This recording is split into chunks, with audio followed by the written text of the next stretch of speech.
یہ سمجھیے کہ نبوت اور امامت، نبوت اور ولایت، یہ دو ایسی چیزیں ہیں جن سے قوسین ہدایت کی تکمیل ہوتی ہے۔ اب یہ ایک کنایا ہے، چونکہ وجود میں دو قوس علماء عرفان نے اور علماء فلسفہ نے کم، علماء عرفان نے زیادہ۔ عرفان نظری میں قوس نزولی اور قوس صعودی کی بات ہوتی ہے۔ یہ ہے کیا؟ یہ مشکل آ گئی نا؟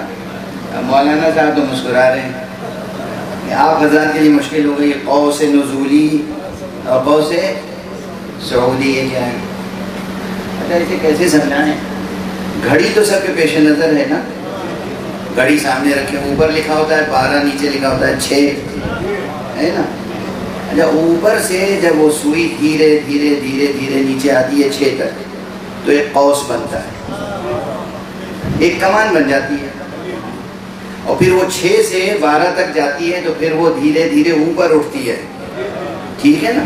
ایک کمان اور بن جاتی ہے۔ ایک کمان جب بنتی ہے تو اس کا رخ اوپر سے نیچے ہوتا ہے، نیچے آنے کو کہتے ہیں نزول، نزول، اوپر جانے کو کیا کہتے ہیں؟ صعود۔ تو جو ہستی کا دائرہ ہے، اللہ سبحانہ و تعالی خالق ہے، جب وہ خلق کرتا ہے اور وہاں سے تخلیق کا دائرہ شروع ہوتا ہے، اور جب ہم یہاں پہنچتے ہیں تو ایک قوس مکمل ہوتی ہے جسے کہتے ہیں قوس نزول، اور جب ہم پھر یہاں سے اللہ کی طرف واپس جاتے ہیں تو وہ قوس بنتی ہے قوس صعود۔ یہ بہت بڑا فلسفہ ہے۔ اس قوس نزول اور قوس صعود کی تشریح میں کم سے کم 200 صفحے لکھے جا سکتے ہیں، اور لکھنے والوں نے لکھے ہیں۔ یہ علم عرفان نظری کی دقیق ترین بحث ہے، دقیق ترین بحث ہے، یعنی تھیوریٹیکل مسٹیسزم، علم عرفان نظری، تصوف نظری، اس کی دقیق ترین بحث ہے۔ لیکن اتنی پھیلی ہوئی بحث، کون تھا کس میں یہ کمال تھا کہ ایک جملے میں ادا کر دے؟ قوس نزول بھی قوس صعود بھی، وہ کوئی اور نہیں تھا، وہ تھا جو صاحب منبر سلونی تھا۔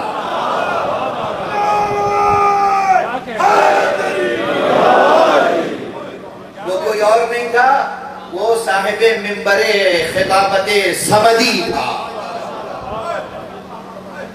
اور وہ بھی کس موقع پر ارشاد فرمایا؟ دیکھیں اسے کہتے ہیں کمال۔ علماء علم کے نقطے بیان کرتے ہیں بیٹھ کے منبر پہ یا مدرسے میں۔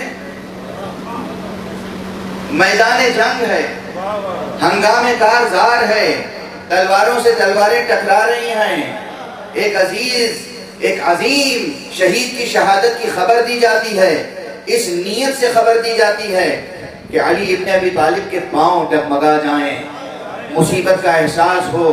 آپ نے فرمایا انا للہ و انا الیہ راجعون، ہم وہیں سے آئے ہیں وہیں جانے والے ہیں۔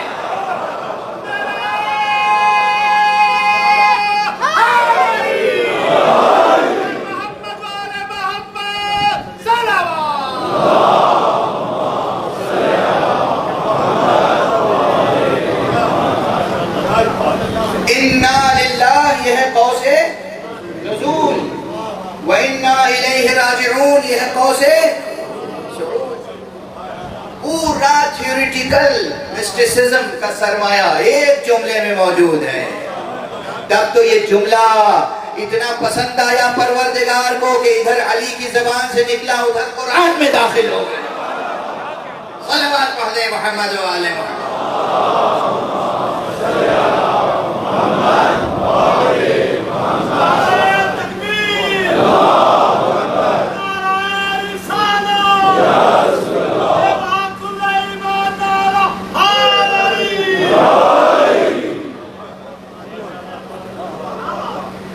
اب جملہ تو میں نے کہہ دیا، اور اس مجمع میں مختلف ذوق کے لوگ ہوں گے، مختلف مسلک کے لوگ ہوں گے، یعنی دیکھیے ذرا غلو کی انتہا۔ آیت ہے قرآن کی، کہہ رہے جملہ ہے علی کا، جب پریشان نہ ہوئیے گا۔ اگر قرآن خود گواہی دے دے کہ یہ جملہ ہمارا نہیں ہے تو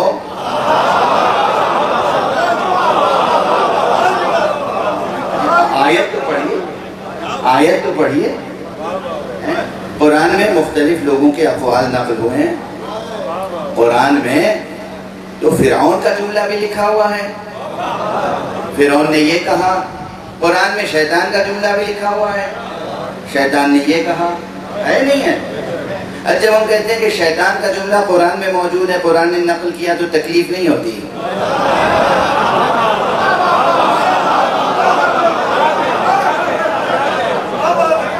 فرعون کا جملہ نقل کیا قرآن نے تو تکلیف نہیں ہوتی. نمرود کا جملہ قرآن نے نقل کیا, تکلیف نہیں ہوتی. جب ہم کہتے ہیں یہ جملہ پہلے علی کی زبان سے نکلا, بعد میں قرآن میں آیا, تو تکلیف ہوتی ہے. کیا ذوق ہے, کیا عشق مصطفیٰ اور عشق اہل بیت مصطفیٰ ہے. ارے قرآن کی آیت پڑھیے. قرآن کی آیت کیا ہے؟ وَبَشِّرِ الصَّابِرِينَ الَّذِينَ إِذَا أَصَابَتْهُمْ مُصِيبَةٌ قَالُوا اِنَّا لِلَّهِ وَإِنَّا إِلَيْهِ رَاجِعُونَ. اے رسول بشارت دیجئے ان کو جن پر مصیبت نازل ہوتی ہے تو وہ یہ کہتے ہیں کہ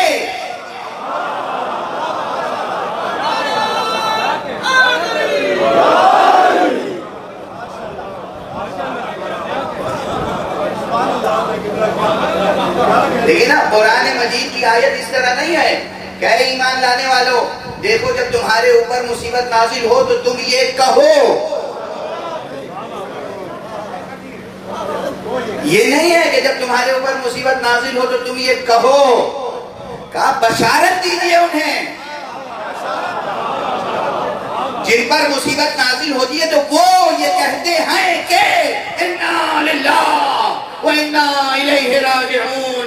ہم تو خدا کے ہیں اور اسی کی طرف جانے والے ہیں.